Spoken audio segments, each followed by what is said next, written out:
Good evening. In the news tonight, the Knox County Development Corporation is being asked to help Vincennes with a downtown improvement project. And the search continues for survivors tonight after an Egyptian passenger ferry sinks in the Red Sea with nearly 15 injured people on board.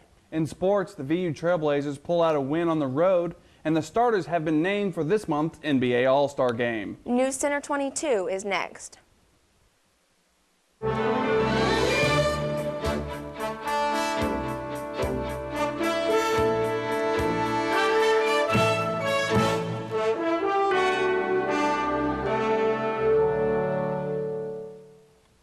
The Knox County Development Corporation is considering a request to contribute $100,000 toward the proposed $735,000 renovation of Vincennes' downtown business district.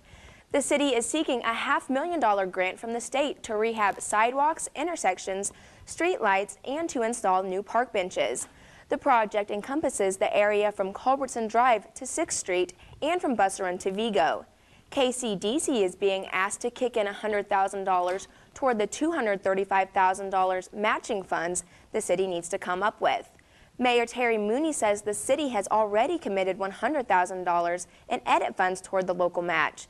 It's expected the remaining $35,000 would come from local businesses, including downtown merchants and private donations.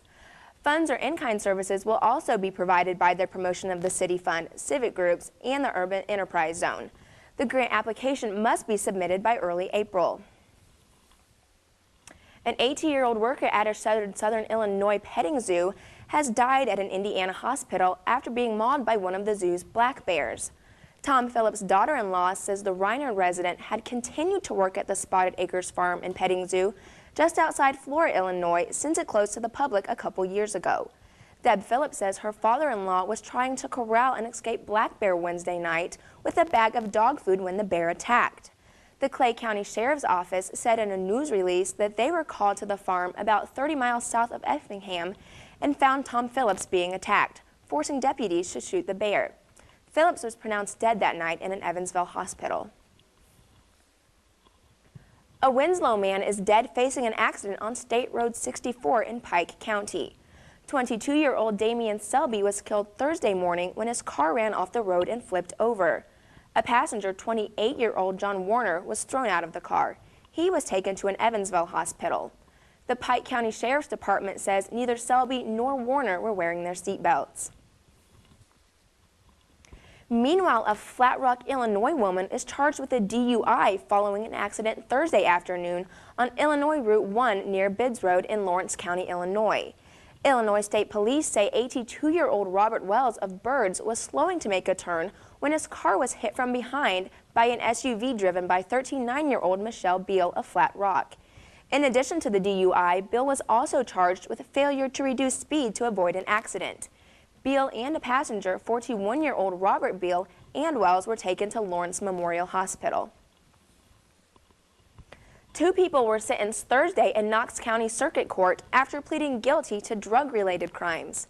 46-year-old Richard Walls of Bruceville was sentenced to 1 year in work release and 6 months probation after pleading guilty to a charge of possession of a controlled substance. 23-year-old Jeanette Haycock of Vincennes received 3 years probation for possession of a Schedule II controlled substance. As part of a plea agreement, 2 other drug charges were dismissed. A Granger, Indiana man will spend 13 months in prison for diverting nearly $18,000 in checks from his employer into his personal bank accounts. 43-year-old Michael Reynolds was sentenced this week after pleading guilty to bank fraud. Federal officials say Reynolds diverted the checks while working for the Evansville Fairfield Inn between March and September of 2002. In addition to the prison time, Reynolds was ordered by U.S. District Judge Richard Young to pay back the money. Some advocates for the needy are concerned about how a state agency is handling a potential $1 billion contract to privatize the application process for food stamps, Medicaid, and other benefits. The State Family and Social Services Administration expects to sign a 10-year contract with a private company on June 29th. The agency, however, won't conduct a public hearing until the next day. Agency Secretary Mitch Robb says he has discussed the privatization with legislators and advocates. He says state law requires a public hearing to be held after the contract is signed as a final check. Some advocate groups are worried, saying agency documents suggest the vendor will have incentives to cut the number of people receiving aid. Vincennes University will host the Region 5 and 6 Skills USA contest on Saturday. More than 350 students from southern Indiana will take part in 14 contests in a variety of occupational fields, including automotive, diesel, welding, machine trades, electronics, and printing. Several VU scholarships will be awarded to contest winners. Winners qualify to take part in the state competition on April 22nd. The national finals will be held in Kansas City in June. The mild January means that natural gas customers in Indiana will get a break. Northern Indiana Public Service Company says the typical customer will save about $34 on their next bill. Vectren and Citizens Gas are also decreasing their cost adjustments for February. Like it or hate it, the winter warmth is on its way out. A government forecaster predicts the eastern half or 2/3 of the country will be seeing much colder weather by next week. The January warmth has been an unexpected treat for die-hard golfers, but bad news for ice fishermen. It's been caused by the unusual position of the jet stream, the high-altitude river of air that flows west to east across North America. Still to come on Newscenter 22, the latest on the search for over 1,000 passengers aboard a ferry that went down in the Red Sea overnight. And Alabama authorities are investigating a series of church arson fires. Stay with us.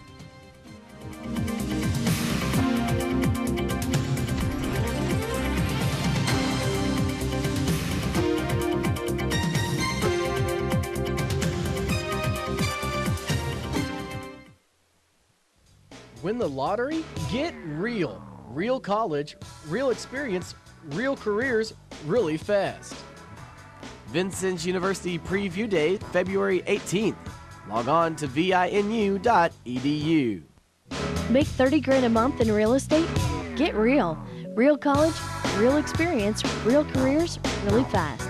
Vincennes University Preview Day, February 18th. Register at vinu.edu.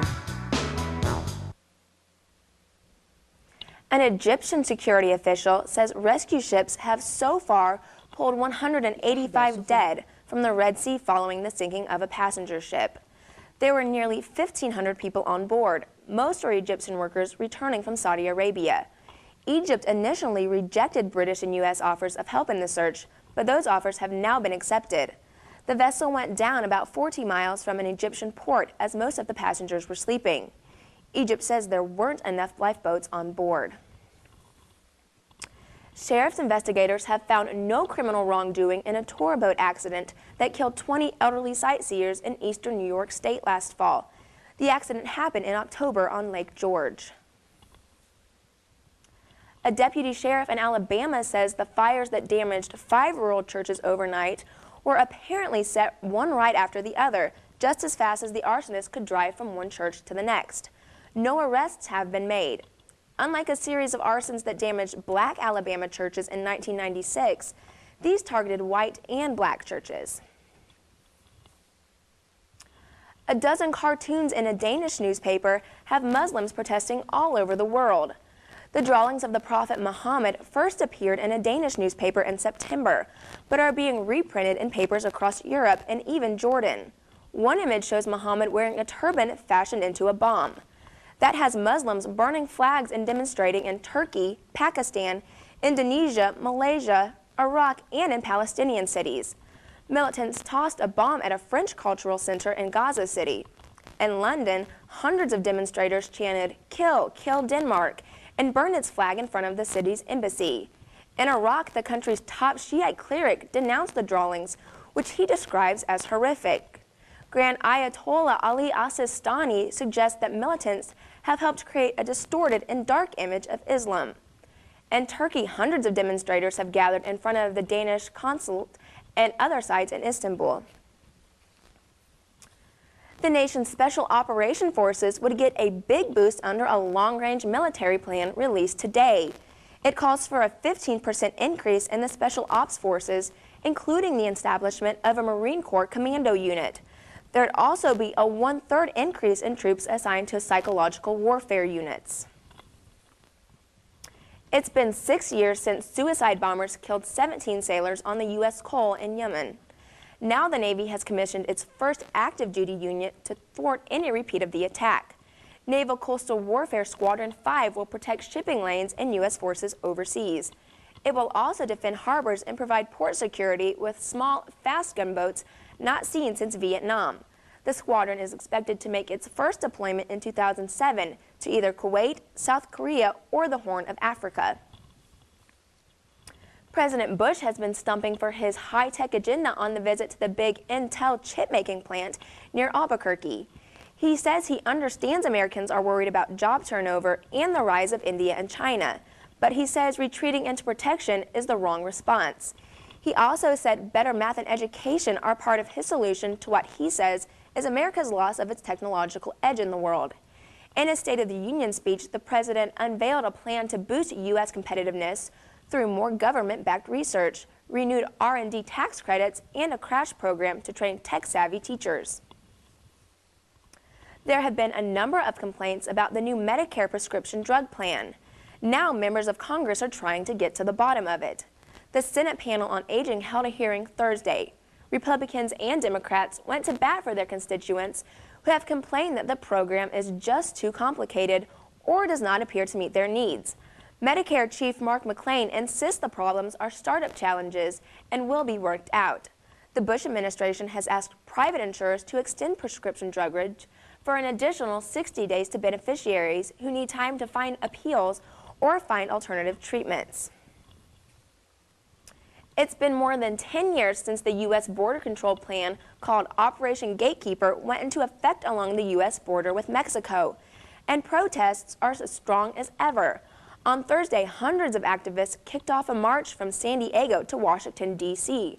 Their goal is to call attention to the dangers migrants face trying to cross into this country from Mexico. They say since Operation Gatekeeper went into effect, there have been more than 4,000 deaths along the border. Once in Washington, the group members plan to talk to lawmakers about migrant rights issues.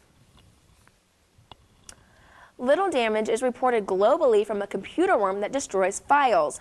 Hundreds of thousands of computers were believed infected by the worm that was supposed to strike today. But there was enough advance to notice about Kama Sutra, and computers were cleaned up and fortified. King La has more. If this looks familiar, it may already be too late for your PC. The worm known as the Kama Sutra launches into action this morning. There are a lot of people who are going to be very unhappy on the 3rd of February. This virus will wipe out all their word processing documents, all their pictures, all of their worksheets. The worm weaved its way onto more than 500,000 computers last month, with seductive emails promising hot movies, crazy illegal sex, and give me a kiss. The Kama Sutra bounced to mainly home users by automatically emailing itself through computer address books and landing into inboxes. If you clicked on it, you probably forgot. The code lying dormant in the Windows operating system until this morning. Pictures, documents, financial statements, all could be corrupted. From a security standpoint, users should definitely have some type of antivirus software on there.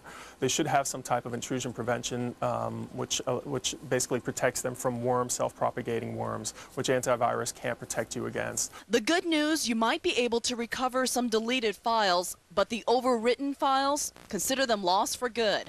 And like any good seductress, this worm's not done. It's designed to strike the 3rd of every month. Even if you don't think you have this particular bug, remember there are dozens out there. This is a good reminder to back up all that information on your home PC. In Washington, I'm Kyung La.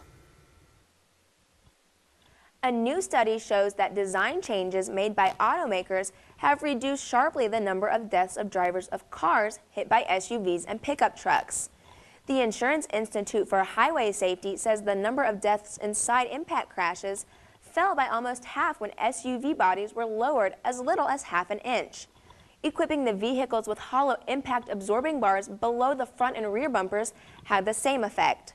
In addition, the study says that changes also cut by 20% the risk that an SUV would kill a car driver wearing a seatbelt in a front-end collision. A Southwest Virginia road is open for travel again after being closed by a mountain of Pop-Tarts. Virginia State Police say a truck carrying Pop-Tarts overturned last night on Route 80 in Russell County, spilling piles of Pop-Tarts onto the roadway. The road reopened around 4:30 this morning. Police say the driver suffered minor injuries and faces charges in the accident. Don't let the bed bugs bite. It may be easier said than done. Worldwide, the biting, blood-sucking pests are making a resurgence.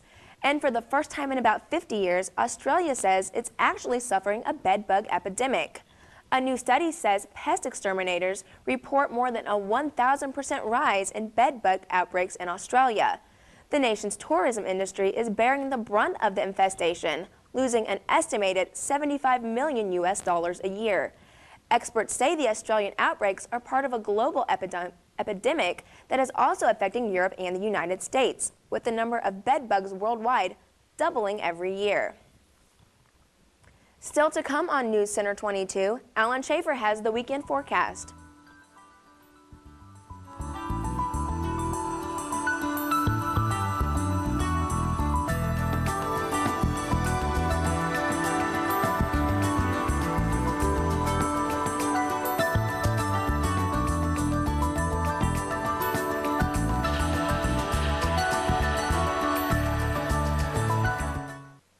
On the next manor house, one servant believes he is above the rest. Sir John has said, you will not go downstairs. Mr. Raj Singh, stop it. You're bothering me. The chef is sick in bed, Tummy bubbling. leaving the lower staff to keep it together. I'm not panicking. I am panicking. Days of Empire on Manor House.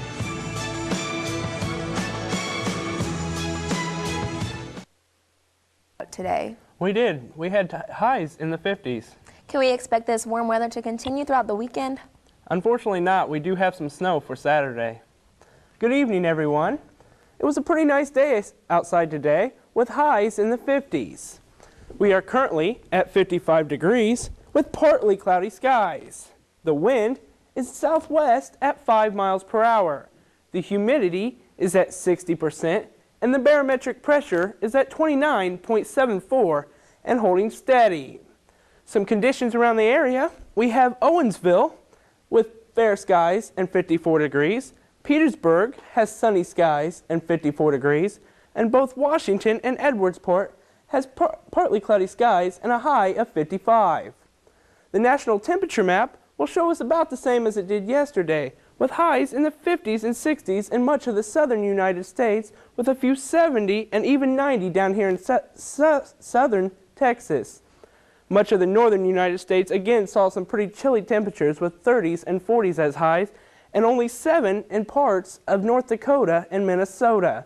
If you're heading to the Super Bowl, up here in Detroit, we only saw temperatures in the 40s today and expect the same for Sunday. As we move to the frontal map, we see this cold front that moved through our area last night, bringing us the rain showers.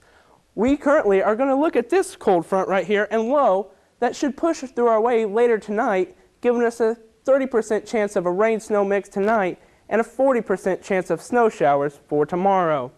Out on the west coast, we have this high that is bringing some pretty mild temperatures to much of the western United States. Let's take a look at your forecast. Tonight, rain, switching over to snow, a low of 31. For tomorrow, a high of 35. Tomorrow night, a low of 23. Your extended forecast for Sunday, we're going to have cloudy skies and a high of 36 and a low of 22. For Monday, snow comes again with a high of 39 and a low of 21. For Tuesday, expect cloudy skies and a high of 38 and a low of 24. So Amy, it's going to be pretty chilly this weekend. All right, Alan, I'll be sure to bundle up. Still to come on News Center 22, Kurt Maddox has the latest from the world of sports.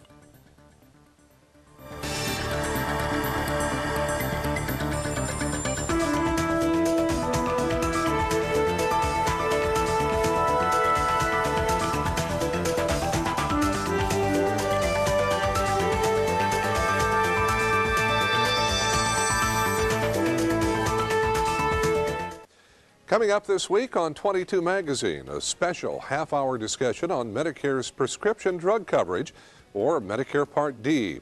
If you're on Medicare or know someone who is, you need to watch this show. Noreen Kent and Patricia Howerton, counselors with the Senior Health Insurance Program, will be my guests. Medicare Part D the next time on 22 Magazine, Saturday night at 7:30 on WVUT.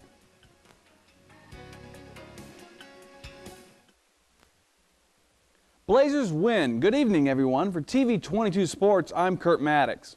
The Vincennes University Trailblazers defeated Hagerstown Community College 75-73 in the first round of the Allegheny Classic this afternoon. O.J. Harrison's basket with time running out pushed VU in front to stay. 4 VU players scored in double figures, led by Sean Smith with 14 points. DeAndre Berg tossed in 12 points. Franz Dorsonville and Delancey Carter finished with 11 points apiece. VU, now 18-4, plays host Allegheny College tomorrow night at 8 o'clock Vincennes time. The game will be broadcast on Blazer 91.1. It's a busy night on the high school hardwood with 3 out of the 4 Knox County boys teams set to see action. Vincennes Reveille hosts Wood Memorial. North Knox is also home against Northeast DuBois, while Shoals visits South Knox in Blue Chip Conference games. Vincennes Lincoln has the night off. The third-ranked Alice's are home tomorrow night against Terre Haute South. The Braves are just 6-11 this season, having graduated 9 of its top 14 players off of last year's squad. Miami put a decisive end to Cleveland's 7-game winning streak. The Heat put together runs of 22-0 and 19-1 in handing the Cavaliers their worst loss of the season, a 101-73 rout in Miami. Dwayne Wade scored 24 points and Shaquille O'Neal added 21 hours after being named to the starting lineup for the upcoming All-Star game. Fellow All-Star LeBron James finished with 29 points, 7 assists, and 5 rebounds for Cleveland. Tim Duncan found his shooting touch just in time to lead the San Antonio Spurs to their 6th consecutive victory last night. Duncan scored the Spurs' final 5 points in an 89-86 win at Golden State. He hit 3 free throws and a basket to salvage an otherwise mediocre performance by the Western Conference All-Star. He finished with 11 rebounds and 16 points on 6 of 16 shooting. Houston Rockets center Yao Ming is the top vote getter for the upcoming NBA All-Star game. Joining Yao on the Western Conference starting lineup are Rockets forward Tracy McGrady, San Antonio forward Tim Duncan, Los Angeles Lakers guard Kobe Bryant, and Phoenix guard Steve Nash. Miami center Shaquille O'Neal, Cleveland forward LeBron James, Heat guard Dwayne Wade, and Philadelphia guard Allen Iverson were voted on the Eastern Conference starting lineup. Pacers forward Jermaine O'Neal was also voted into the East team starting lineup, but won't play due to a groin injury. The Pacers' Steven Jackson is questionable for tomorrow's game against Detroit. He was released from a hospital yesterday after suffering a bruised hip and a scraped elbow in Wednesday's win against the Los Angeles Lakers. The Pacers say he didn't have any fractures. Allen Iverson probably won't play in Philadelphia's game against Detroit tonight because of his injured ankles. But the NBA's second leading scorer is hoping to return to action tomorrow at Cleveland. Iverson says he's definitely making the trip to Cleveland and will be a game-time decision. Edgerrin James says he's seen no indication by the Indianapolis Colts that they are interested in signing him for another season. He tells the Indianapolis Star that he hasn't heard anything from the team. With 13 players becoming unrestricted free agents, the Colts may not have enough money to keep everyone. NFL Commissioner Paul Tagliabue says the league is committed to keeping the Saints in New Orleans and hopes the team can be a magnet to attract other businesses to the Big Easy. He adds he hopes all 8 regular season Saints games are played in the Superdome next year. In other highlights of his State of the NFL news conference, Tagliabue also says the only way Los Angeles would get a team would be through expansion, though he acknowledged that would give the NFL an odd number of franchises with 33. Mike Martz backed out of the Detroit Lions offensive coordinator job. The 54-year-old tells the Associated Press that he accepted the job, it just didn't work out with the money. Martz has been out of work since the St. Louis Rams fired him as head coach last month. Tiger Woods shot a 6-under 66 that could have been even better at the Dubai Desert Classic. He found the water twice in the desert. Woods trails Retief Goosen and Anders Hansen by 2 strokes at the midway point of the tourney. Hansen shot a 63 while Goosen had a 67. Defending champion Ernie Els was 3 shots off the lead after a 66. J.J. Henry had a terrific 18 holes for a second round at the PGA's FBR Open in Scottsdale, Arizona. Henry surged into the lead with a 10-under 61. He's 14 under for the tournament. That's good for a 6-shot lead over David Toms, who is finishing up his second round. The Phoenix Mercury and the Fever of the WNBA have completed a sign and trade deal. The Fever get Anna DeForge for Kelly Miller. DeForge started 33 games for Phoenix, averaging over 13 points per contest. Last season, Miller started for Indiana in each of its 34 games and finished as the Fever's second leading scorer behind Tamika Catchings. Finally, in sports, a 14-year-old Crawfordsville high school freshman is the only girl competing in this week's state wrestling tournament regionals. Haley Moore joined the Southmont High School team as a student manager, but joined the varsity squad in December because the Mounties had no one else to compete in the 103-pound weight class. She will face Zionsville sophomore Tyler Mantell in the opening round of the North Montgomery Regional Saturday. Girls may compete on boys' teams in Indiana if there's no comparable female sport. And Amy, that's a look at sports. Thanks, Kurt. Still to come on Newscenter 22, Anna Haven previews what's new at the movies this weekend. Stay with us.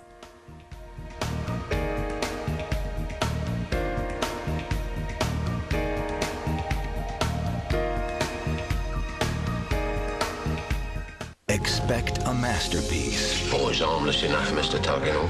But he knows things that he should not know. The reputation of a great family's at stake. Secrets from the past never stay hidden forever. A bundle of letters tied up with a ribbon. I think you understand the consequences. Were the letters destroyed? Impossible to say for certain, milady. Bleak House by Charles Dickens on Masterpiece Theater.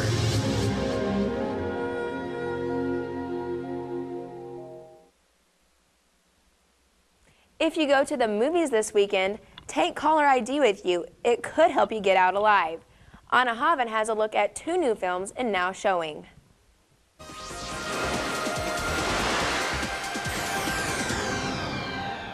A high school student babysitting. You must be Jill. We were so thrilled to find a babysitter at the last minute. She's the only adult in a big house in a remote area. And while the children are upstairs asleep and dreaming, a nightmare unfolds. Hello? Have you checked the children? Frightening phone calls from a stranger. The babysitter is rattled. Stop calling me, you Jill, it's the police. We traced the call. It's coming from inside the house. This horror thriller is a remake of the 1979 movie by the same title.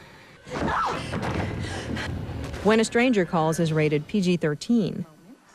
Some women know exactly what they want in a man. He doesn't have to make a lot of money so long as he's got a job, no kids, good teeth. He just has to be taller than me, college educated, and not crazy or bisexual. But sometimes the unexpected happens, despite outward appearances. I'm him. I'm Brian, actually. The romantic comedy Something New is rated PG-13. For Now Showing, I'm Anna Hovind. And that's all for now. For Kurt Maddox and Alan Schaefer, I'm Amy Reef. Good night.